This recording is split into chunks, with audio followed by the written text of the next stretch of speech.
चलिए, तो आज की वीडियो में हम लोग शुरू करने वाले हैं। प्रश्न नंबर जो है आपका जो है कि 6 से शुरू होगा और प्रश्न नंबर 10 तक के हम लोग प्रश्नों को सॉल्यूशन करेंगे इस वीडियो में। और इसके बाद जो है कि अगले वाले वीडियो में हम लोग प्रश्न नंबर 11 से जो है कि जितने भी आपके प्रश्न हैं उन प्रश्नों को अगले वाले वीडियो में हम लोग कवर कर लेंगे। तो इस वीडियो में हम लोग देखेंगे प्रश्न नंबर 6 से लेकर के जो है कि 10 तक के प्रश्नों का सॉल्यूशन इस वीडियो में हम लोग देखने वाले हैं। और यहाँ पर जो है कि हम लोग कंप्लीट कर लिए थे 5 तक।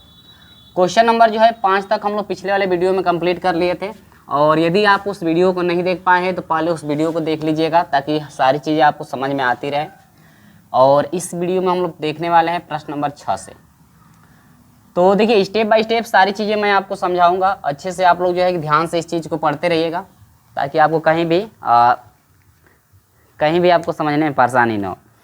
तो देखिए, यहाँ पर प्रश्न नंबर जो 6 है ना, प्रश्न नंबर 6 हम आपको बताए थे। एक प्रश्न था प्रश्नावली 11.1 में 11.1 में जो है कि प्रश्न नंबर जो आपका 20 है वही चीज़ यहाँ पर है। प्रश्न नंबर 6 और 7 दोनों जो है कि 20 के जैसे जो है कि यहाँ पे सॉल्व किए जाएंगे, क्योंकि वही चीज़ है। अंतःखंड इसमें भी आपके काट रहे हैं। प्रश्न नंबर 20 में भी प्रश्नावली 11.1 के प्रश्न नंबर 20 में भी अंतःखंड यहाँ पे काट रहा था। तो देखिए, यहाँ पर प्रश्न क्या है, प्रश्न नंबर हम लोग बात करेंगे 6 का। 6 से शुरू करेंगे। अब प्रश्न नंबर 6 है, करें कि उस वृत्त का समीकरण ज्ञात करो जो मूल बिंदु से होकर गुजरता है। वृत्त मूल बिंदु से गुजरता है, ठीक है, कोई बात नहीं, गुजरता है तथा अक्षों पर अंतःखंड 4 तथा 5 काटता है। देखिए, ग्राफ समझ लीजिए, ग्राफ समझ लीजिए ताकि आपको साथ में भी ग्राफ यही आपका काम करेगा। यह एक वृत्त है, ठीक है, और ये वृत्त कह रहा है कि अंतःखंड जो है x अक्ष और y अक्ष अंतःखंड काटेगा। ये जो आपके अंतःखंड है, और ये कह रहा है कि जो आपका अंतःखंड कटा हुआ है ये वृत्त जो है x अक्ष हो गया, ये क्या हो गया, y अक्ष, ठीक ना। देखिए, अंतःखंड जो दोनों आपका कट रहा है, अंतःखंड कट रहा है 4 और 5 का, इसमें आपका निगेटिव नहीं है। अगर ये निगेटिव में कोई अंतःखंड रहता तो उसकी कंडीशन इधर ग्राफ बनता, ठीक ना, माइनस की तरफ हम लोग ग्राफ लेकर चलते हैं, लेकिन दोनों प्लस में तो आपका इधर ही बनेगा। तो ये आपका जिससे मान लीजिए O पॉइंट आप मान सकते हैं, जो कि ये आपका 0,0 होता है, मूल बिंदु आपका होता है जो है कि हाँ मूल बिंदु होता है। x अक्ष y अक्ष कटान बिंदु जो होता है। करें कि जो ये आपका ग्राफ बना हुआ है x अक्ष पर जो अंतःखंड कट रहा है ना, ये अंतःखंड कटा हुआ है x अक्ष पर 4 का, यानी कि यहाँ से यहाँ तक का डिस्टेंस जो है 4 का। तो यहाँ का यदि पॉइंट हम लोग निकालें तो पॉइंट हो जाएगा 4,0। यदि x अक्ष पे कोई भी पॉइंट निकालते हैं तो y अक्ष का मान 0 हो जाता है। अगर इस y अक्ष पे पॉइंट निकालते हैं तो x अक्ष का मान 0 होगा, और y अक्ष का जो पॉइंट बन रहा है कितने का बन रहा है, 5 का। और हम लोग यहाँ पर इतना तो हम लोग कर लिए। और जो वृत्त है मूल बिंदु से होकर जा रहे थे, ये मूल बिंदु देखो 3 पॉइंट आपको मिला है, मूल बिंदु 0, 0 ये पॉइंट और ये पॉइंट आपका मिला हुआ है। तो कह रहे वृत्त का समीकरण आप निकालो कि वृत्त का समीकरण आपका क्या होगा। तो देखिए, इस पॉइंट से यानी कि ये जो तीनों पॉइंट आपके हैं ना, इन तीनों पॉइंट जिस तरह से प्रश्न नंबर 1 को सॉल्व किया गया है, प्रश्न नंबर जो है 2 को सॉल्व किया गया है, यानी कि या ऐसे भी समझ सकते हैं जिस तरह से हम लोग प्रश्न नंबर जो है 3 को भी सॉल्व किए थे, ठीक ना। तो ये आप तीनों बिंदु से भी निकाल सकते हैं। वृत्त के समीकरण में जो x² + y² + 2gx + 2fy + c = 0 होता है, इस सब बिंदुओं को जो है कि बारी बारी रख करके समीकरण बना करके g, f और c का मान निकाल करके भी आप वृत्त का समीकरण निकाल सकते हैं। वैसे भी आप सॉल्व कर पाएंगे, ठीक है। तो वैसे जो है सॉल्व करने का तरीका यदि हम बताएंगे आपको तो थोड़ा बहुत प्रोसेस उसमें बड़ा हो जा रहा है, 10-15 मिनट की आपकी वीडियो बन जा रही है। तो इसलिए हम लोग उस प्रोसेस को लेकर नहीं चलेंगे क्योंकि वो बड़ा प्रोसेस है। तो भाई, तो हम लोग छोटा एग्जाम में हम लोग ऐसा करें कि एग्जाम में छोटा छोटा प्रोसेस हम लोग लेकर चलें। तो ये आपका हो गया। और ये जो पॉइंट आपके दिए गए हैं, देखिए पॉइंट हम लोग का निकल गया 4,0, ये A पॉइंट मान लीजिए, और ये क्या है, B का पॉइंट है, ठीक है। और यहाँ पर आपका जो है आपका ये वृत्त का क्या हो जाएगा, केंद्र। और ये जो वृत्त का केंद्र है AB को हम लोग क्या करेंगे, यहाँ से मिला देंगे। और ये A और B को जो मिलाए हैं, मान लेंगे कि ये वृत्त का क्या काम करेगा, व्यास। A और B को यदि मिलाते हैं तो ये वृत्त का क्या काम करेगा, व्यास आपका काम करेगा, वृत्त का। तो इस तरह से ये ग्राफ बना हुआ है। इसके बाद देखिए OA जो है, ठीक है, OA जो है और OA और OB जो है क्रमशः x अक्ष और y अक्ष पे जो है कटान बिंदु है। x अक्ष और y अक्ष पे क्या है, कटान बिंदु है यहाँ पे। तो हम लोग कह सकते हैं कि माना, लिखेंगे कैसे, माना OA तथा ओ बी, ओ ए तथा ओ बी वृत्त द्वारा क्रमशः तथा ओ बी वृत्त द्वारा क्रमशः एक्स अक्ष तथा वाई अक्ष पर एक्स अक्ष तथा वाई अक्ष पर एक्स अक्ष तथा वाई अक्ष पर काटे गए अंतःखंड काटे गए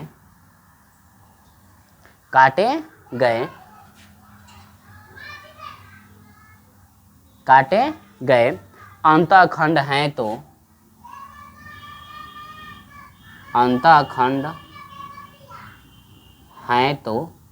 यानी कह रहे हैं कि जो देखिए ये तो जो आपका ग्राफ बना हुआ है उसी ग्राफ में से आपका जो है कि लिखा गया है कि ओ ए और ओ बी जो है क्रमशः एक्स अक्ष और वाई अक्ष पर यदि काटे गए अंतःखंड है तो उस कंडीशन में जो आपका ओ ए है, ओ ए का डिस्टेंस 4 का है, ओ ए का डिस्टेंस कितना है 4 का, तो उस कंडीशन में आपका हो जाएगा देखिए ओ ए बराबर कितने का था 4 का था, इसके बाद ओ बी बराबर कितने का है, यहाँ से यहाँ तक डिस्टेंस ये 5 का था, ठीक है, अंतःखंड 5 का, तो ये आपका हो गया 5 का। लेकिन प्रश्न नंबर 20 में प्रश्नावली 11.1 में हम लोग थोड़ा सा मिस्टेक किए थे, ये पॉइंट को हम लिख दिए, तो पॉइंट को नहीं होना चाहिए, अंतःखंड को वहाँ पे लिखना है, ठीक है। इसलिए बिंदु ए के निर्देशांक अब क्या क्या हो जाएगा, यहाँ पर लिखेंगे इसलिए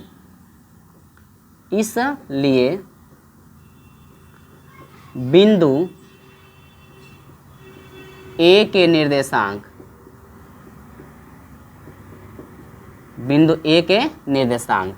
बराबर, बिंदु ए का निर्देशांक क्या है 4,0, इसके बाद बिंदु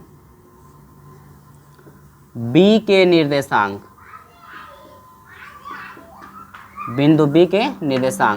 बराबर 0,5, 0, क्या हो जाएगा 5। इसके बाद इतना तो आपका पॉइंट हो गया। अब इसके बाद ये बताइए जो व्यास है ए बी जो है, अतः ए बी वृत्त का क्या है व्यास, लिखेंगे अतः ए बी वृत्त का व्यास है, जब ए बी वृत्त का व्यास है और ए और बी पॉइंट तो पता ही है, तो वृत्त का समीकरण हम लोग आसानी से निकाल सकते हैं। आपको पता है वृत्त का समीकरण जो होता है, यदि व्यास के शीर्ष का मान यदि पता हो तो उस कंडीशन में जो है कि सूत्र होता है x माइनस x1 और दूसरे कोष्टक में x माइनस x2 और इसके बाद प्लस करके y माइनस y1 और y माइनस y2 होता है इक्वल टू 0। इस कंडीशन आपका होता है, ठीक है। तब यहाँ पर हो जाएगा वृत्त का समीकरण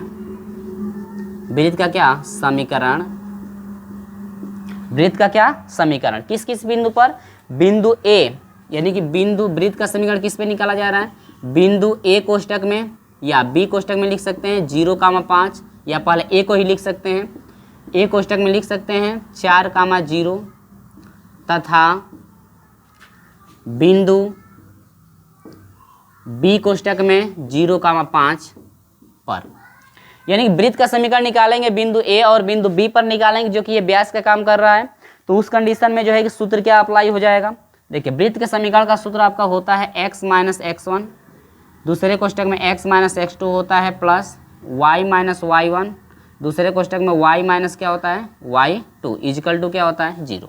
अब यहाँ पर देखिए ये आपका x1 हो जाएगा y1 और ये आपका x2 और क्या हो जाएगा y2, ये चीज़ें तो हम लोग रख करके अब सॉल्व कर लेंगे, तो सभी लोग सॉल्व कर लेंगे। तो x माइनस x1 का मान है 4, x माइनस x2 का मान क्या है 0 प्लस y माइनस y1 का मान कितना है 0, इसके बाद y माइनस y2 का मान क्या है आपका है y2 का मान है 5 इक्वल टू क्या हो जाएगा 0। तो देखिए यहाँ पर तो ये 0 हो जाएगा, यानी x माइनस 4 और यहाँ पर हो जाएगा इंटू एक्स हो जाएगा प्लस ये हो जाएगा y हो जाएगा कोष्टक में y माइनस क्या हो जाएगा 5 इक्वल टू 0। तो गुणा कर देंगे तो एक्स स्क्वायर माइनस 4x बना और ये करेंगे तो वाई स्क्वायर माइनस 5y बना इक्वल टू क्या हो गया 0। तो यहाँ से हो जाएगा एक्स का स्क्वायर प्लस वाई का square minus 4x minus 5y equal to क्या 0। देख रहे हैं ना कैसे सॉल्व किया गया है, यानी कि ये जो है आपका फाइनल आंसर यहाँ पे आपका मिल जाएगा, ठीक ना। इस तरह से आपको स्टेप बाय स्टेप करना था। तो वृत्त का ये समीकरण हो गया। देखिए जिस तरह से आपको कह रहे हैं ना उसी तरह से आप फाइंड कर लेंगे।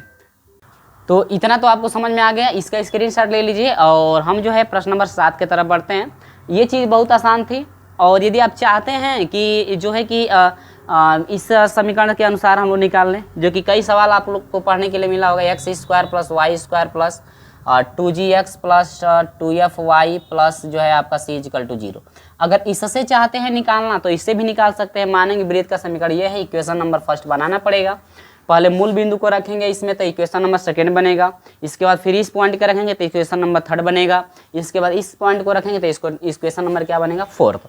और इनको इक्वेशनों को सॉल्व करके हम लोग जी, एफ और सी का मान निकालेंगे और निकालने के बाद इस समीकरण में हम लोग रखेंगे और जो फाइंड होगा सेम यही आपका मान आ जाएगा। तो दोनों तरीक़ों से आप लोग सॉल्व कर सकते हैं, जिस तरह से आपको आसान लगे वो तरीका आप अपना सकते हैं। ठीक है, चलिए तो हम यही तरीका बता रहे हैं, ये तरीका हम आप लोगों को बता चुके हैं पहले भी कि बिंदुओं को रख करके बस आप लोग सॉल्व कर सकते हैं।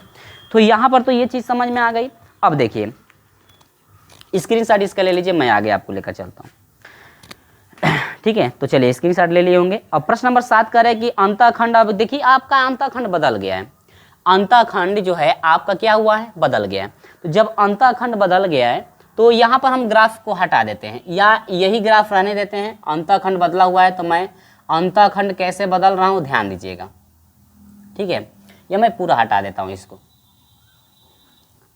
इसमें अंतःखंड जो दिया हुआ है ना, अंतःखंड आपका दिया हुआ है। अब इसमें प्रश्न नंबर 7 में कि -5 दिया है। देखिए अब अंतःखंड माइनस में दे दिया है तो इसका ग्राफ किस तरह से बनेगा, देखिए वही चीज़ है। अब देखिए माइनस में है तो ये मोल पॉइंट इधर होना चाहिए, तभी तो इधर माइनस में होगा। तो आपका ये पॉइंट, ये जो आपका ग्राफ है अब इस तरह से बनेगा। ठीक है, इस तरह से थोड़ा सा टेढ़ा हुआ है, कोई बात नहीं। ये आपका एक्स अक्ष का ऋण दिशा हो जाएगा और ये वाई अक्ष का क्या हो जाएगा, पॉजिटिव दिशा हो जाएगी। अब ये मूल पॉइंट है आपका जो कि 0 का क्या होता है, 0, और ये आपका वो पॉइंट मान लिया जाएगा। ये आपका ए पॉइंट हो जाएगा और ये आपका क्या हो जाएगा, बी पॉइंट। और ये जो है आपका एक्स अक्ष पे कटा हुआ है, -5 कटा हुआ है। और ये जो आपका पॉइंट कटा हुआ है, ये जो आपका कटा हुआ है अंतःखंड कितना कटा हुआ है, 7 कटा हुआ है। कोई बात नहीं, यहाँ पर हो जाएगा ये अंतःखंड 7। ये जो है आपका क्या हो जाएगा, केंद्र। और केंद्र से जो है कि ए और बी को क्या करेंगे, मिला देंगे। तो ये आपका ए बी एक व्यास का काम करेगा। जो ए का निर्देशांक हो जाएगा, इसका निर्देशांक क्या हो जाएगा, -5 और 0 बना। बी का निर्देशांक क्या हो जाएगा, 0 का क्या हो गया, 7 हो गया। देखिए वही चीज़ सेम है, बस ग्राफ एक्स अक्ष का मूल पॉइंट यहाँ पे आ गया है, इसलिए क्योंकि इधर जाएंगे तो हम लोग का माइनस लेना पड़ेगा। तो ये ग्राफ इस तरह से बनेगा। तो ज़्यादा लोग ग्राफ बनाने में गलत भी करते हैं। तो ये पॉइंट आपका इससे बने, यदि ये पॉजिटिव में होगा तो ग्राफ वैसे ही बनेगा जैसे हम बनाए थे, लेकिन निगेटिव में है तो ग्राफ इस तरह से आपका बनेगा। तो चलिए हम लोग फटाफट क्या क्या बदलना है और फटाफट बदल लेते हैं। एक्स अक्ष काटना है, ये तो आपका वही रहेगा। अब यहाँ पर जो है कि ओ ए की लंबाई जो है आपकी -5 हो जाएगी। इसके बाद ओ बी की लंबाई जो है आपकी 7 हो जाएगी और ये जो आपका पॉइंट बदल जाएगा। ठीक है, पॉइंट का बदलेगा। ए का निर्देशांक -5 का 0 बना। बी का निर्देशांक क्या हो जाएगा, 0 का 7 हो जाएगा। अब यहाँ पर क्या हो जाएगा, देखिए जो आपका ए का निर्देशांक है -5 का 0 है, बी का जो निर्देशांक है आपका 0 का कितना है, 7। और ये चीज़ आपका तो वही रहेगा भाई, x1 और y1 तो आपका उसी तरह से डिनोट किया जाएगा। देखिए सारी चीज़ें आपकी वही रख दी गई, बस आपका बिंदु बदला था तो हम लोग बिंदु को बदल दिए। अब इसमें मान भी हम लोग बदल कर लिख लेंगे, ठीक ना। तो देखिए दोनों चीज़ आसान है, आपको समझ में भी अब आ गया होगा, ज़्यादा कठिन भी आपको नहीं लग रहा होगा। तो x माइनस x1 का मान कितना है, -5 है, माइनस पहले से मौजूद है तो +5 हो जाएगा। x माइनस x2 का मान क्या है, 0। y माइनस y1 क्या है, देखिए y1 जो है आपका 0 है। y माइनस y2 क्या है, y2 7 है तो 7 आप लिख देंगे, बराबर क्या हो जाएगा, 0। x प्लस 5 और ये हो जाएगा इंटू एक्स प्लस, ये y में 0 घटा, y को स्टेप में हो जाएगा y माइनस 7 इजिकल टू क्या हो जाएगा, 0। मल्टीप्लाई करेंगे x से तो x का स्क्वायर प्लस 5x और यहाँ पर हो जाएगा प्लस, y से करेंगे तो y स्क्वायर माइनस हो जाएगा 7, y इजिकल टू क्या हो जाएगा, 0। अब यहाँ पे हल कर दो, x square plus y square plus 5x minus 7y equal to 0। अब इसका जो है फाइनल आंसर आ गया। देखिए इसमें ज़्यादा टाइम नहीं लगा, पहला सवाल यदि समझ जाते हैं तो इसको आप खुद का सलूशन कर सकते हैं। ये आपका क्या हो गया, आंसर हो गया, ठीक ना। तो यहाँ तक जो है आपका फाइनल आंसर हो गया। इसका स्क्रीनशॉट ले लीजिए। और ये प्रश्न नंबर 7 था, प्रश्न नंबर क्या था? प्रश्न नंबर 7 था। अब हम लोग बढ़ेंगे प्रश्न नंबर 8 की तरफ। ठीक है, स्क्रीनशॉट ले लीजिए, आगे बढ़ते हैं। देखिए यहाँ पर प्रश्न नंबर हम लोग 8 की बात करते हैं। कह रहे कि दिखाइए कि बिंदु इतना इतना इतना तथा इतना समवृत्ति चतुर्भुज के शीर्ष हैं। समवृत्ति चतुर्भुज का मतलब यह हुआ कि समवृत्ति चतुर्भुज का जो आपका कंडीशन होता है हमेशा समांतर चतुर्भुज के लिए लगता है, ठीक ना। यानी कि दिखाइए कि इतना इतना समवृत्ति, समवृत्ति का मतलब क्या, वृत्तकार ना। यानी कि जो भी आपका चतुर्भुज बनेगा वो वृत्त का जो है कि उनके उसका जो शीर्ष होगा चतुर्भुज का, वो वृत्त पर जो है कि आपका उपस्थित होगा, यानी कि स्थित होगा। वृत्त के परिधि पर भी हो जाएगी उनका केंद्र, उनका जो है कि शीर्ष स्थित होगा। तो यही आपको दिखाना है कि समवृत्ति जो है कि आपके चतुर्भुज है। तो उस कंडीशन में देखिए, आप लोग पता होना चाहिए, यदि नहीं पता है तो याद रखिए कि समांतर चतुर्भुज के समवृत्ति होने पर क्या होता है। क्वेश्चन नंबर हम लोग 8 की बात करते हैं। समांतर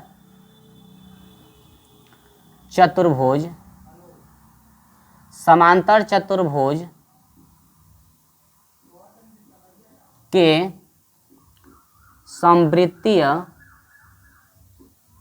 होने पर, ठीक है, समांतर चतुर्भुज की समवृत्ति होने पर कंडीशन ये बनती है कि जो ए बी का मान है, ए बी बराबर सी डी होता है, और जो आपका इसके बाद देखिए मैं लिख ले रहा हूँ, ए बी बराबर सी डी होता है और बी सी बराबर जो है आपका हो जाता है क्या, ए डी। यानी कि समांतर चतुर्भुज, देखिए कभी भी यदि वृत्त बनता है ना तो समांतर चतुर्भुज पर या तो वृत्त बन सकता है, ठीक ना, समांतर चतुर्भुज पर वृत्त बन सकता है या वर्ग पे जो है वृत्त बन सकता है। इसके अलावा किसी अन्य पे हमको लग रहा है कि वृत्त लगभग नहीं बन सकता है। तो इस पे वृत्त यदि बनेगा तो ये आपका जैसे वृत्त बनेगा कभी भी, तो इस तरह से यदि वृत्त बनता है तो एक ऐसे बन सकता है, आमने सामने की भुजाएं बराबर वाला एक चतुर्भुज बन सकता है ये, या एक वर्ग वाला बन सकता है। तो ये कह रहा है कि समांतर चतुर्भुज के समवृत्ति होने पर, चतुर्भुज दे रहा है, वर्ग तो दे नहीं रहा है, तो चतुर्भुज में आपका एक समांतर चतुर्भुज ही होगा। तो उसके लिए कंडीशन ए बी बराबर सी डी होनी चाहिए और बी सी बराबर क्या होता है, ए डी। समवृत्ति होने की कंडीशन ये आपका है, ये फॉलो करना पड़ेगा, ठीक है। अब यहाँ पर जो है कि दिया है, दिया है क्या, यहाँ पर ध्यान दीजिएगा, दिया है यहाँ पर बिंदु क्या क्या दिया है, देखिए दिया है बिंदु ए कोष्टक में दिया है, बिंदु मैं लिख लेता हूं, बिंदु दिया है ए कोष्टक में 1 - 6, इसके बाद बी कोष्टक में दिया है 5, 2, इसके बाद सी कोष्टक में दिया है 7, 0, इसके बाद जो है कि आपका डी कोष्टक में हो जाएगा -1, कितना हो जाएगा -4। ये आपका दिया है। तो मैं हम ग्राफ पर थोड़ा आपको हिंट में कर दिया हूँ ये ग्राफ बना करके। तो ये ए वाला पॉइंट हो जाएगा, बी हो जाएगा, सी हो जाएगा और क्या हो जाएगा, डी। यही कंडीशन लिखा है। देखिए ए बी का जो ये टोटल वैल्यू है ना, इस वैल्यू के बराबर होगा, और टोटल ये जो डिस्टेंस है इस डिस्टेंस के बराबर होगा। यहाँ पर वही चीज़ें लिखेंगे, बी सी का जो डिस्टेंस है ए डी के डिस्टेंस के बराबर होगा, और ए बी का जो डिस्टेंस है और सी डी के डिस्टेंस के बराबर होगा। यदि हम लोग ये चीज़ें दिखा दें, इन बिंदुओं का डिस्टेंस से निकाल के, यानी कि ए बी का डिस्टेंस निकालें और जो है कि सी डी का डिस्टेंस, ये दोनों बराबर कर देते हैं, और बी सी और ए डी का डिस्टेंस दोनों आपस में बराबर होते हैं, तो उस कंडीशन में आप कह सकते हैं कि ये जो है समवृत्ति चतुर्भुज के शीर्ष आपके हैं। इस तरह से आपको जांच करना है, ज़्यादा घबराना नहीं है, बहुत ईजी है ये, ठीक है, बहुत ये आपका सिंपल है। तो देखिए अब क्या करेंगे कि हम लोग डिस्टेंस निकालेंगे। पहले ए बी का डिस्टेंस निकालें, लिखेंगे बिंदु ए कोष्टक में 1, -6 और बी कोष्टक में 5, 2 के बीच की दूरी, तो दूरी डी बराबर, यानी कि ए बी एक ही बार लिख दीजिए, ए बी बराबर हो जाएगा अंडर में, सूत्र क्या होता है, x2 - x1 का whole square plus y2 - y1 का क्या होता है, होल स्क्वायर। ये आपका सूत्र है। तो हम लोग इसी सूत्र पर हम लोग बार बार रख करके निकाल लेंगे। तो देखिए यहाँ से हो जाएगा ए बी = हो जाएगा, ए बी = हो जाएगा, देखिए ये x1 हो जाएगा y1, x2 और क्या हो जाएगा y2। देखिए ऐसे आपको एग्जाम में भाई लिखना नहीं है, ये तो हम लिख देते हैं सांकेतिक भाषा में कि इसको x1 y1 माना गया, x2 और y2। आप लोग यदि एग्जाम में इस तरह से लिखेंगे तो एग्जामिनर शायद हो सकता है काट भी दें, ठीक है। तो ये गलती आप लोग कभी मत करें। तो ये हो जाएगा अंडर में x2 का मान क्या है 5 - x1 का मान क्या है 1 का स्क्वायर प्लस y2 है आपका 2 माइनस y1 क्या है -6 है, तो ये हो जाएगा +6 का स्क्वायर = अंडर में। ये हो जाएगा 5 में से 1 घटा 4 का स्क्वायर हो जाएगा 16, और ये हो जाएगा 6 2 8, तो 8 8 64। ये हो जाएगा आपका 6 4 10 को 0 हासिल 1, 6 1 7 1 हासिल 8, यानी 80 हुआ। ठीक है, तो ए बी का डिस्टेंस 80 हो गया। अब इसी तरह से इसी प्रकार, या पूरा भी लिख सकते हैं, देखो भाई पूरा भी लिख सकते हो या इसी तरह से लिख सकते हो इसी प्रकार। चलो भाई मैं पूरा लिख देता हूँ। लिखेंगे पुनः बिंदु, अब किसके बीच का डिस्टेंस निकालेंगे, पुनः बिंदु, तो ए बी का निकल गया, अब बी सी का निकालेंगे। बिंदु बी कोष्टक में 5 2 और सी कोष्टक में 7 0 के बीच की दूरी। ठीक है, इस तरह से आप लोग लिख लेंगे। तो इसके बीच की दूरी निकालेंगे तो यह ए बी इजिकल टू हो जाएगा अंडर में x2 माइनस x1। देखिए ये x1 हो जाएगा y1, x2 और क्या हो जाएगा y2। ठीक है, तो x2 माइनस x1 यानी कि माइनस x1 का मान 5 का square plus y2 minus y1 यानी कि 0 माइनस y1 का मान है 2 का स्क्वायर इजिकल टू अंडर में। देखिए 5 में से 7 में से 5 घटा 2, 2 का स्क्वायर 4 हो जाएगा प्लस 4 4 4 क्या हो जाएगा अंडर में 8। ठीक है, समझ में आ रहा है कि नहीं। अब इसी प्रकार यहाँ पर मैं अब लिख दे रहा हूँ इसी प्रकार अब निकालेंगे किसका, ए बी बी सी का हम निकाल दिए। इसके बाद सी डी का निकालेंगे। सी डी बराबर अंडर में हो जाएगा सी और डी बिंदु से आप लोग लेंगे। तो यहाँ पर सी और डी बिंदु से लेंगे तो यह हो जाएगा, मैं लिखा हूँ तो मैं हल कर दे रहा हूँ। ठीक है, -1 माइनस 7 का स्क्वायर, इसके बाद प्लस -4 और -0 का क्या हो जाएगा स्क्वायर। तो 6 1 7, 6 6 36 हो जाएगा प्लस 4 4 16, तो ये हो जाएगा नहीं 7 और 1 8, 8 8 64 हो जाएगा ना 64, और ये हो जाएगा 16। 6 4 10 को 0 हासिल 1, 6 1 7 1 8, ये हो जाएगा अंडर में 80। इसी तरह से आप निकालेंगे डी ए का या ए डी के बीच का डिस्टेंस निकालेंगे तो अंडर में हो जाएगा 1 + 1 का स्क्वायर प्लस -6 + 4 का स्क्वायर इजिकल टू अंडर में आ जाएंगे 1 1 2 2 का स्क्वायर 4, और ये हो जाएगा -2 हो जाएगा, स्क्वायर करेंगे तो हो जाएगा +4, अंडर में क्या हो जाएगा 8। तो ये डिस्टेंस निकला। देखिए क्या क्या डिस्टेंस निकला, ये डिस्टेंस निकल गया, ये और ये। तो यहाँ पर हम लोग देख रहे हैं कि जो आपका ए बी का जो डिस्टेंस है और इसका डिस्टेंस और इसका डिस्टेंस और इसका डिस्टेंस, दोनों का आपको दूरी क्या है बराबर। यानी कि यहाँ पर लिख सकते हैं कि चूंकि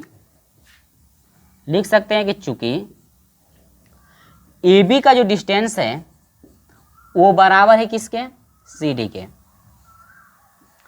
तथा ए बी का जो ए बी 2 बार हो गया क्या, ए बी यहाँ पर 2 बार हो गया, ये आपका बी सी होना चाहिए ना, कहीं गलती हो जाती है भाई देख लीजिएगा। तथा आपका बी सी जो है बराबर किसके हैं, आपके डी ए के हैं। यानी कि दोनों जो है आपकी डिस्टेंस आपस में क्या है बराबर है। अतः दिए गए बिंदु समवृत्तीय चतुर्भुज के शीर्ष हैं। लिखेंगे कि अतः दिए गए बिंदु समवृत्तीय चतुर्भुज के शीर्ष हैं। क्या है, शीर्ष हैं। इति सिद्धम, यहाँ पर लिखेंगे इति सिद्धम, ये आपको क्या करना था, सिद्ध करना था। तो यहाँ पर जो है कि आपका फाइनल आंसर मौजूद हो गया है। इस तरह से आप जो है इसको दिखा सकते हैं। ठीक है, तो आपको तो अब समझ में आ गया होगा। और हाँ, हमेशा ये चीज़ याद रखिएगा कि समांतर चतुर्भुज के समवृत्ति होने की कंडीशन क्या होती है, और इस तरह से ग्राफ आपको बनाकर समझाई दिए हम, ताकि आपको हमेशा समझ में आता है। ठीक ना, तो आपका जो एक वृत्त तभी बन सकता है, ये समांतर चतुर्भुज हो सकता है या वर्ग की तो कंडीशन दे नहीं रखा है, चतुर्भुज की दे रखा है। चतुर्भुज में एक समांतर चतुर्भुज हो सकता है, वर्ग बन नहीं सकता, क्योंकि वर्ग में सभी भुजाएं आपकी क्या होती है, इक्वल होती है। तो यहाँ पर यदि वर्ग पे भी आधारित यदि लेते हैं ना, तो बराबर तो हो नहीं रही है, तो इसका मतलब समांतर ये चतुर्भुज हो रहा है। तो ये आपकी कंडीशन चाहिए। स्क्रीनशॉट ले लीजिए। हम लोग प्रश्न नंबर 9 की तरफ बढ़ते हैं। चलिए, तो यहाँ पर हम लोग बात करते हैं प्रश्न नंबर 9 का। ठीक है, प्रश्न नंबर 9 में आपका कैसे सॉल्व करना है ध्यान दीजिएगा। कह रहा है प्रश्न नंबर 9 कि दिखाए कि बिंदु इतना इतना तथा इतना समवृत्तीय है। क्या है, समवृत्ति आपका है। समवृत्ति का मतलब यह हुआ कि जो आपका पॉइंट दिया गया है क्या ये वृत्त पर है कि नहीं। तो देखिए, कोई भी पॉइंट किसी वृत्त पर तभी हो सकता है जब उस वृत्त का समीकरण जो है, यानी कि उस वृत्त के समीकरण में यदि उस पॉइंट को रखा जाता है और वो पूरा दोनों साइडों को इक्वल कर देता है, यानी कि 0 आ जाता है उस पॉइंट को रखने के बाद, तो आप कह सकते हैं कि वो जो है समवृत्तीय है, यानी कि वो जो पॉइंट है जो है आपका वृत्त पर है। तो यही आपको जांच करना है, जितने भी ये पॉइंट दिए गए हैं, क्या ये जो पॉइंट आपके दिए गए क्या उस वृत्त पर स्थित हैं कि नहीं। तो यदि वृत्त के समीकरण को ये पॉइंट संतुष्ट कर देते हैं तो आपके वृत्त पर जो है कि वो स्थित होंगे, अगर संतुष्ट नहीं करते हैं तो वृत्त पर स्थित नहीं होते हैं।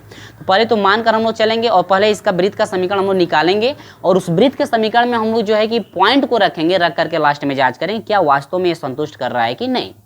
ठीक है, चलिए तो शुरू कैसे करेंगे, ध्यान दीजिएगा। आपको क्वेश्चन जो है स्क्रीन पे दिख भी रहा होगा। देखिए, मान लेंगे कि माना जो आपका बिंदु दिया गया, इस बिंदु से जो है कि वृत्त के समीकरण जो है गुजरने वाला जो समीकरण है, माना, ठीक है, लिखेंगे कि माना पॉइंट जो दिया गया है वो माना पॉइंट क्या क्या दिया गया है 3, -2, माना 3, -2, इसके बाद है 1, 0, इसके बाद -1, -2, इसके बाद तथा 1, -4 से होकर गुजरने वाला वृत्त, से होकर गुजरने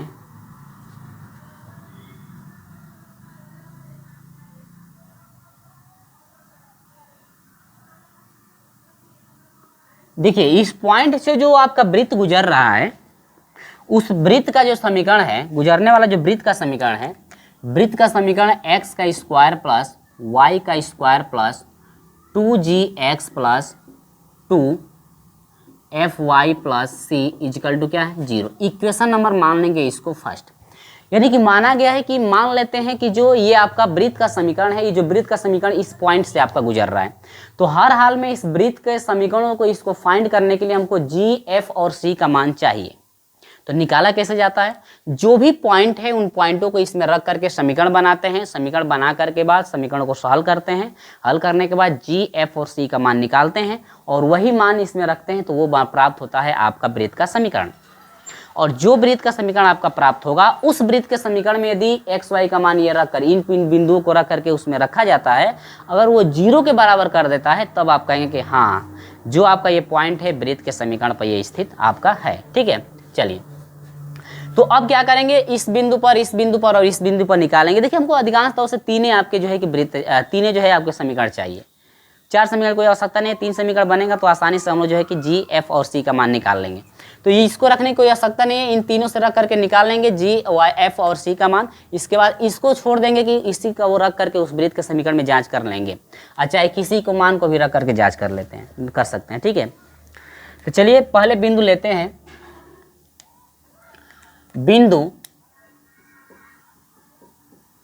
पहला बिंदु क्या है 3, 2 के लिए।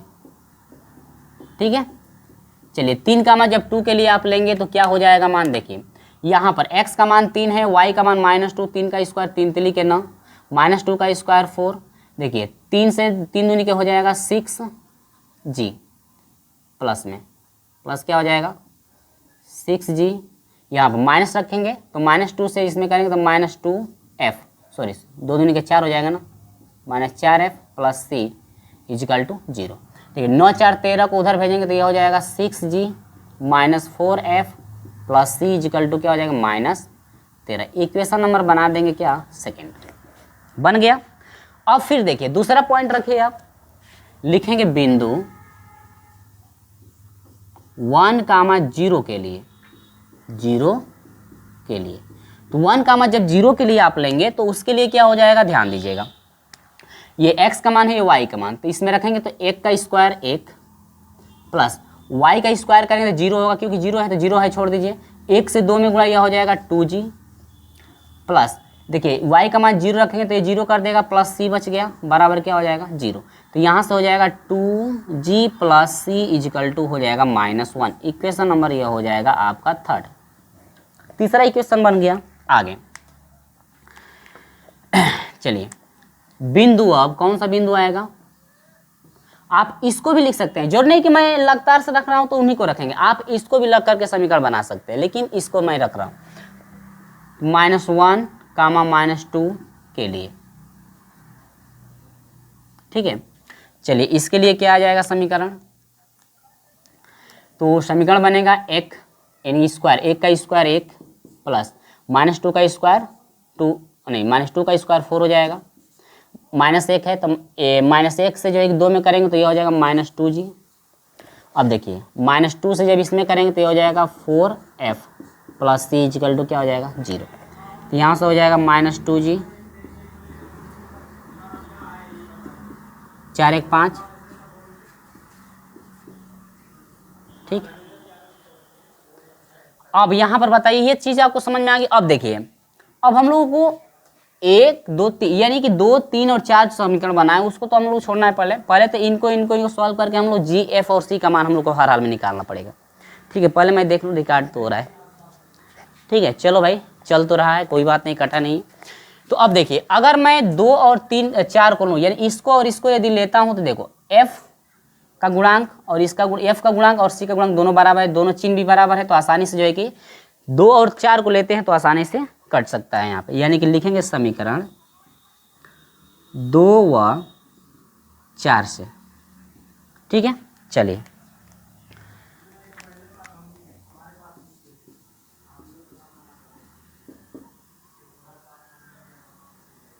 प्लस c इक्वल टू -13 और ये हो जाएगा माइनस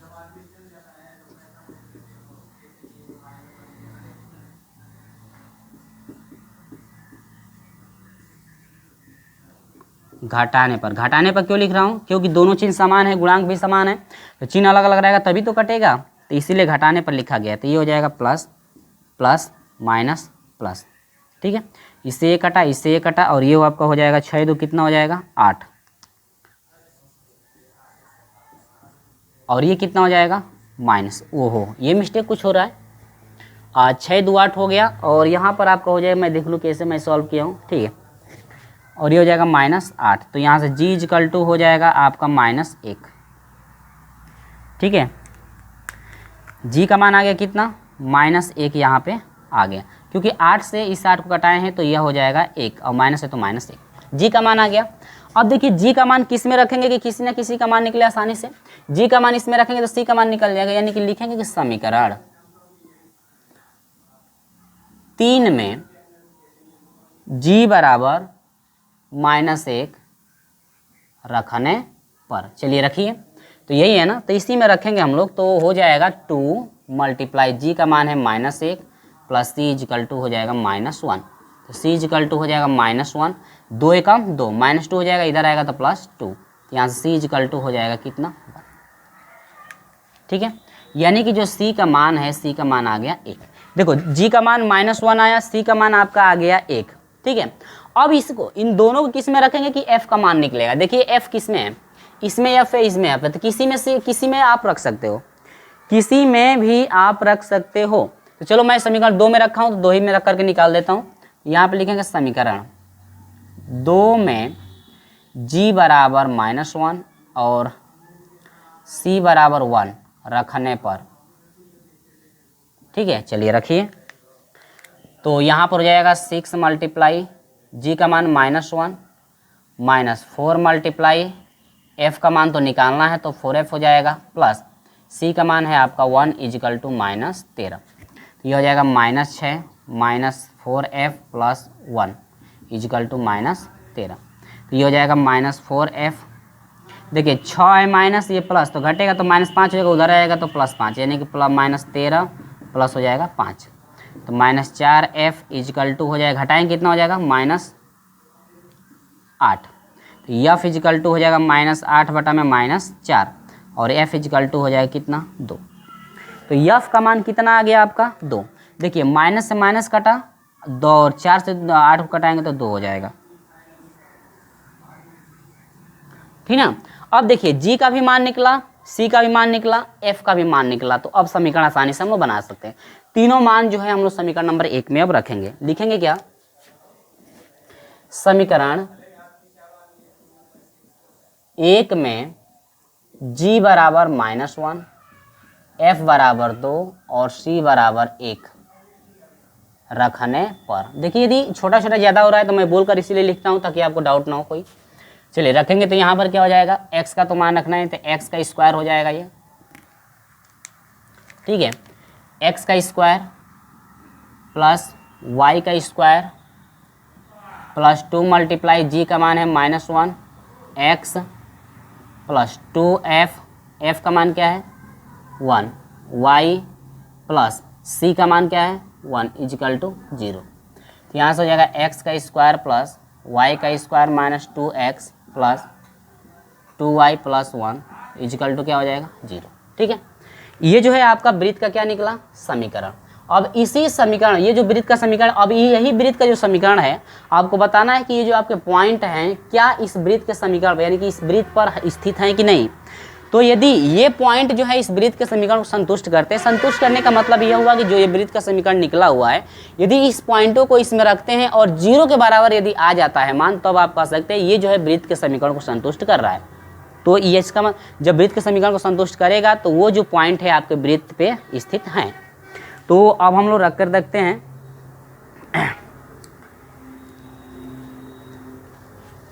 लिखेंगे कि यदि, देखिए इसको नहीं ना, ये उपयोग नहीं ना हुआ है तो इसी को मैं ले रहा हूँ, ठीक है। लिखेंगे कि यदि 1 - 4 वृत्त 1 - 4 इस वृत्त पर है तो 1 - 4 इस वृत्त पर है तो यह वृत्त के समीकरण को संतुष्ट करेगा, यह वृत्त के समीकरण को संतुष्ट करेगा,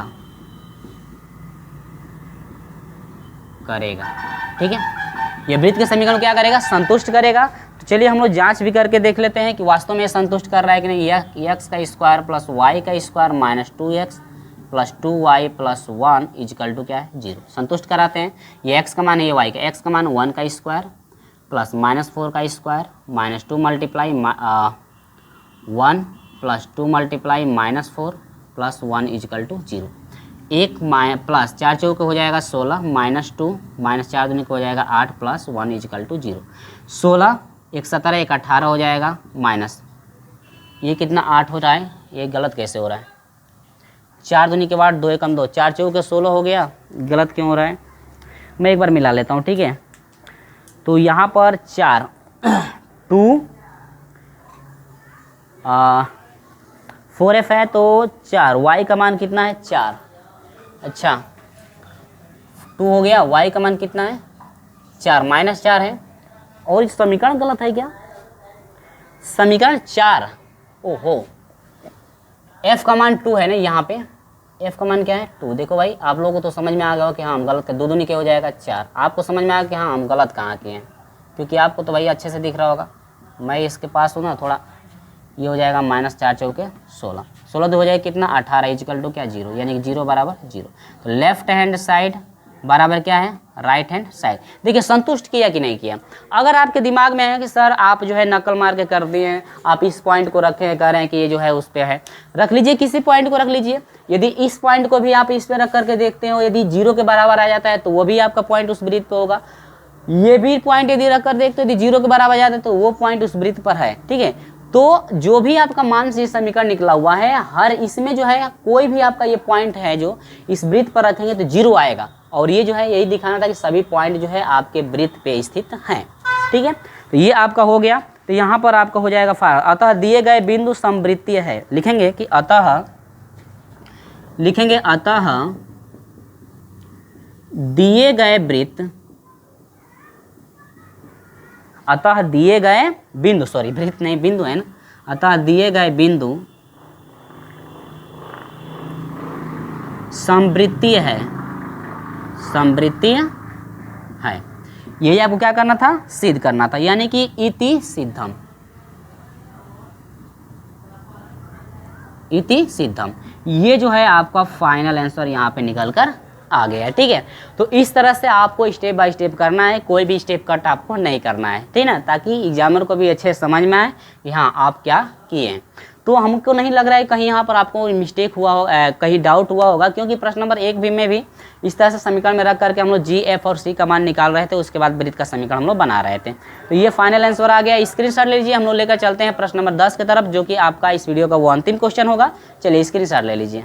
चलिए तो हम लोग शुरू करते हैं, जो कि लास्ट क्वेश्चन है, और इसके बाद अगले वीडियो में हम लोग कवर करने वाले हैं 11, 12 और 13। 13 में आपको लग रहा है कि हमको लग रहा है कि 10, 11 क्वेश्चन है, तो हमको लग रहा है 15 लगभग क्वेश्चन हो जाएंगे अगले वीडियो में। तो अगला वीडियो जो है कि आपका लंबा ही होने वाला है, और इसमें बहुविकल्पी भी है। चलिए तो उस अगले वीडियो में हम लोग कवर कर लेंगे सभी को। और यहाँ पर देखिए प्रश्न नंबर 10 क्या करे, किसी वर्ग ABCD की भुजा AB की लंबाई A है। देखिए वर्ग है तो वर्ग में यदि एक भुजा की लंबाई जितनी होगी, सभी भुजा की लंबाई तो आपकी वही होगी, है ना। तो देखिए एक वृत्त बनाया जा रहा है, तो और वृत्त का समीकरण आपसे कह रहा है कि यह जो है एक वृत्त बनाया गया है, ये वृत्त बनाया किस पे, वर्ग पे, ठीक ना। ये वृत्त किस पे बना गया, वर्ग। क्या वर्ग के जैसा दिख रहा है क्या, नहीं, वर्ग के जैसा ये नहीं दिख रहा है, लेकिन हमको वर्ग तो बनाना ही पड़ेगा, वर्ग हम लोगों को बनाना ही पड़ेगा, क्योंकि वर्ग दिया हुआ है ना, तो वर्ग पे ही हम लोग वृत्त खींचेंगे। ठीक है, तो ये आपका एक वर्ग हो गया, और ये A पॉइंट हो गया, B पॉइंट हो गया, C पॉइंट हो गया, और क्या हो गया, D। तो ABCD ये कह रहे हैं कि एक वर्ग है, और इस वर्ग के परितः वृत्त खींचा गया है, तो वर्ग के परितः हम लोग एक वृत्त बना लेंगे।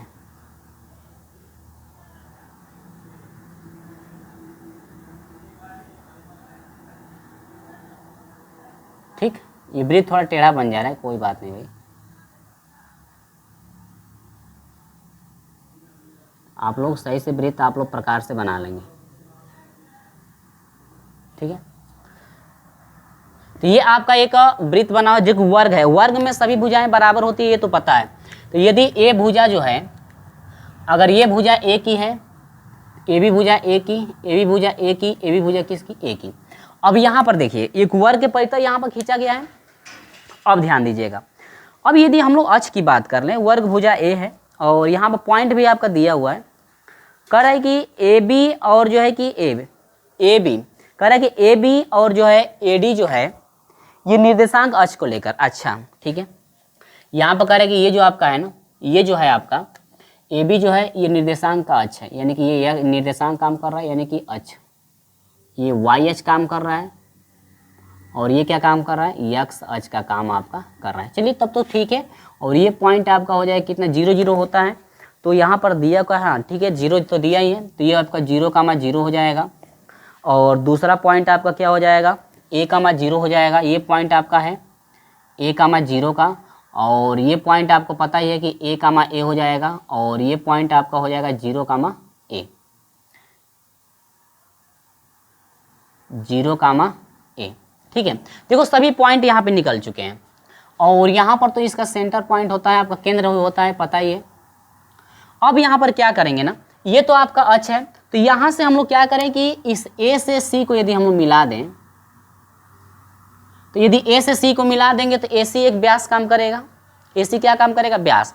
और व्यास जब हो गया तो देखिए AC जब व्यास का काम करेगा, तो इसका पॉइंट दिया है, A का सिरा दिया है, और इस C का पॉइंट दिया है, तो आसानी से जब व्यास के सिरे दिए गए हैं, व्यास के पॉइंट यदि दिए गए हैं, तो आसानी से वृत्त का समीकरण हम लोग निकाल सकते हैं। और वृत्त का समीकरण से हम लोग केंद्र निकालना है और त्रिज्या निकालनी है, तो ये तो बहुत आसान बात है। चलिए तो यहाँ पर दिया हुआ है प्रश्न की निर्देशांक अक्ष को लेकर वर्ग परिवृत्त के समीकरण ज्ञात कीजिए तथा केंद्र तथा त्रिज्या। इसका समीकरण भी, ये जो वृत्त बना है, वृत्त का समीकरण भी आपको निकालना है, इसका जो है केंद्र भी निकालना है, और त्रिज्या भी आपको निकालनी है। ठीक है, तो चलिए हम लोग फटाफट करते हैं। संकेत में भी दिया है, क्या कह रहे हैं कि वृत्त जो है, वृत्त बिंदु 0, 0 और A0, AA और A0A से होकर गुजरता है। चलिए कोई बात नहीं है, तो यहाँ पर देखिए, तो यहाँ पर सबसे पहले हम लोग व्यास ले लेते हैं। ठीक है, पहले लिख लेते हैं कि दिया है, क्या किया है, दिया है। क्या दिया है, दिया है संकेत में कि वृत्त, संकेत में जो दिया है मैं पहले लिख देता हूं उसको भाई, वृत्त बिंदु 0, 0 ए कामा 0 ए कामा ए तथा 0 कामा ए से होकर गुजरता है। ये तो दिया है गुजरता है, और यहाँ पर हम लोग किए हैं क्या है, वृत्त का व्यास। वृत्त का व्यास कौन काम करेगा भाई? देखो भाई, अगर आपके दिमाग में है कि सर हम बी डी से ले लें, तो ये आपका प्रश्न में दिया है ना कि ए बी और बी डी को आप केवल जो है कि निर्देशांक मान सकते हैं, यानी अक्ष को डिनोट कर सकते हैं। तो आप इससे निकाल लेंगे तो आसानी रहेगा। यदि इससे बी डी से निकालेंगे तो भी आपका वही आंसर फाइंड होगा, तो बी डी से भी निकाल सकते हैं। तो यहाँ पर हो जाएगा व्यास। क्या लेंगे? व्यास। देखिए व्यास जो है, व्यास बराबर कौन है? व्यास ए और सी, और व्यास ए सी है तो ए का बिंदु दिया है, बिंदु ए दिया है और बिंदु सी। व्यास यहाँ पर कौन है? व्यास ए सी।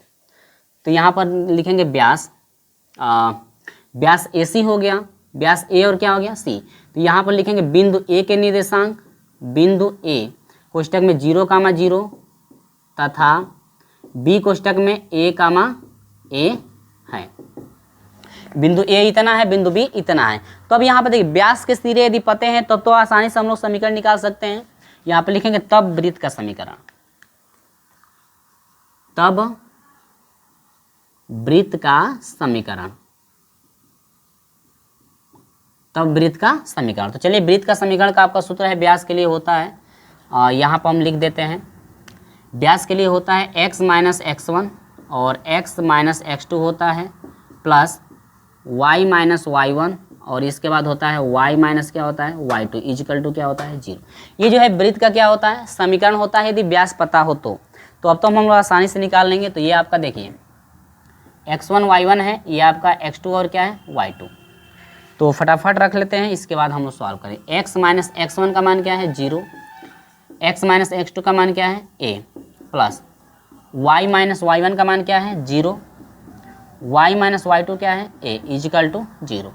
तो ये हो जाएगा 0 हो जाएगा, तो ये x हो जाएगा, x माइनस a बना, y कोष्टक में y माइनस a बना इजिकल टू क्या हुआ? 0। गुणा करेंगे तो x का स्क्वायर प्लस माइनस है ना, माइनस ए एक्स हो जाएगा प्लस y का स्क्वायर माइनस हो जाएगा ए वाई इजिकल टू 0। तो यहाँ से हो जाएगा x का स्क्वायर प्लस y का स्क्वायर माइनस ए एक्स, और इसके बाद हो जाएगा minus A Y equal to क्या? 0। ठीक है। अब व्यापक समीकरण, और देखिए ये तो आपका वृत्त का समीकरण हो गया, और वृत्त का समीकरण आपका दिया है, एक कोष्टक में दिया है।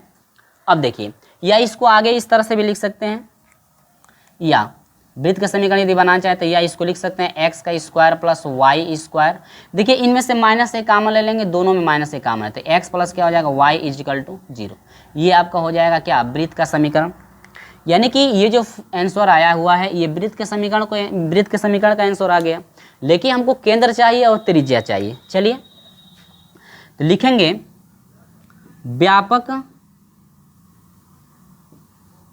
व्यापक समीकरण x का square plus Y square plus 2gx plus 2fy plus c equal to 0 से तुलना करने पर, चलिए तो हम फटाक से तुलना करते हैं। तो तुलना करेंगे तो क्या क्या मिलेगा? देखिए यहाँ पर 2g बराबर क्या मिल रहा है? x का गुणांक 2g है, तो यहाँ पर x गुणांक है माइनस ए, तो यहाँ पर g इजिकल टू हो जाएगा माइनस ए बटा में क्या हो जाएगा? 2। फिर यहाँ पर 2f की बारी, 2f इजिकल टू क्या है? माइनस ए है, तो f इजिकल टू हो जाएगा माइनस ए अपॉन 2। और यहाँ पर c इजिकल टू, देखिए c अचर राशि को, यानी केवल आपका अंक, यानी ABCD केवल अक्षर हो x और y को छोड़ करके, इसमें कोई है ही नहीं है, तो कितना ले लेंगे? 0, जो कि इससे कोई काम भी नहीं है। तो केंद्र क्या हो जाएगा? ये आपका g का मान निकला, f का मान निकला, और ये c का। चलिए c का तो मान पता है, c का मान जरूरी इसका है भी। तो केंद्र आपका क्या होता है? केंद्र बराबर होता है माइनस जी कामा माइनस एफ होता है, ये इजिकल टू माइनस जी का मान क्या है? माइनस ए अपान 2 है, माइनस माइनस हो जाएगा प्लस, यानी ए अपान 2 हो जाएगा। एफ का मान है माइनस ए अपान 2, माइनस पहले से यह हो जाएगा ए अपान 2। तो ये हो जाएगा आपका क्या? केंद्र आपका फाइनल आंसर आ गया। लेकिन अभी हम लोग को निकालना है त्रिज्या। क्या निकालना है? त्रिज्या। तो चलिए यहाँ से हम लोग त्रिज्या निकाल लेते हैं। त्रिज्या ए कर सकते हैं या आर भी कर सकते हैं आप लोग। अंडर में होता है सूत्र जी का स्क्वायर प्लस एफ का स्क्वायर माइनस सी। तो जी का स्क्वायर यानी कि -1/a यानी -a/2 का स्क्वायर करेंगे तो यह हो जाएगा a²/4।